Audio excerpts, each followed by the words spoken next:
GSCL foundation દ્વારા breast અને cervical cancer અંગે જાગૃતિ શિબિર યોજાઈ હતી। 150થી વધુ મહિલાઓ સહભાગી બની હતી। જીએસસીએલ ફાઉન્ડેશન દ્વારા છેલ્લા 10 વર્ષથી તેના CSR કાર્યક્ષેત્રમાં સંકલિત ગ્રામ વિકાસની વિવિધ પ્રવૃત્તિ ચલાવવામાં આવી રહી છે।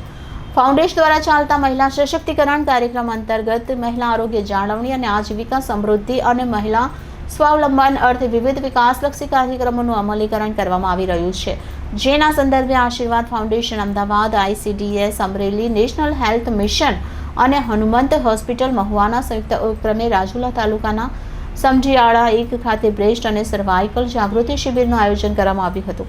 આ શિબિરમાં ખેરા, પટવા અને સમઢિયાળા 1ની 150થી વધુ મહિલાઓ, 15 જેટલા આંગણવાડી કાર્યકરો અને આશા વર્કર બહેનો સહભાગી થયા હતા। આશીર્વાદ ફાઉન્ડેશનના મીતાબેન જોશી દ્વારા સહભાગી મહિલાઓને બ્રેસ્ટ કેન્સરથી બચવાના ઉપાય, બ્રેસ્ટ કેન્સરની સારવાર, કેન્સરની સ્વતપાસ અને તબીબી તપાસ કેવી રીતે કરવી વગેરે મુદ્દા પર વિગતે માહિતી અને માર્ગદર્શન આપ્યું હતું। ઉપરાંત હનુમંત હોસ્પિટલ મહુવાના સ્ત્રી રોગ નિષ્ણાત ડોક્ટર રીતિકાબેન ગણાત્રા દ્વારા સર્વાઇકલ કેન્સર અંગે મહિલાઓને વિગતે માહિતગાર કર્યા હતા। ICDS રાજુલાના મુખ્ય સેવિકા શ્રી કીર્તિબેન અમરેલિયા દ્વારા સરકારશ્રી દ્વારા મહિલા અને બાળ વિભાગ દ્વારા ચાલતા વિવિધ કાર્યક્રમ અને પોષણક્ષમ આહાર વિશે માર્ગદર્શન આપવામાં આવ્યું હતું। નેશનલ હેલ્થ મિશનમાંથી CHO કામિની ચુડાસમા દ્વારા માસિક ધર્મ વ્યવસ્થાપન અને જાળવણી અંગે મહિલાઓને જ્ઞાનસભર માહિતી પ્રદાન કરી હતી।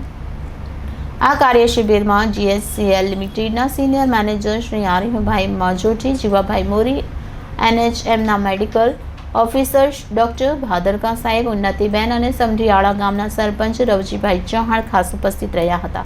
કાર્યશિબિરનું આયોજન ડોક્ટર રવિ સોલંકીના માર્ગદર્શન હેઠળ કરવામાં આવ્યું હતું, તેમજ સમગ્ર કાર્યક્રમનું આયોજન હનીફ કાળવાતર દ્વારા કરવામાં આવ્યું હતું। કાર્યશિબિરને સફળ બનાવવા સમઢિયાળાના આચાર્ય લાલજીભાઈ બામણિયાએ ખૂબ જ સહકાર આપ્યો હતો, તેમજ સ્વદીપ સંસ્થા અને GSCLની CSR ટીમ દ્વારા જહેમત ઉઠાવવામાં આવી હતી।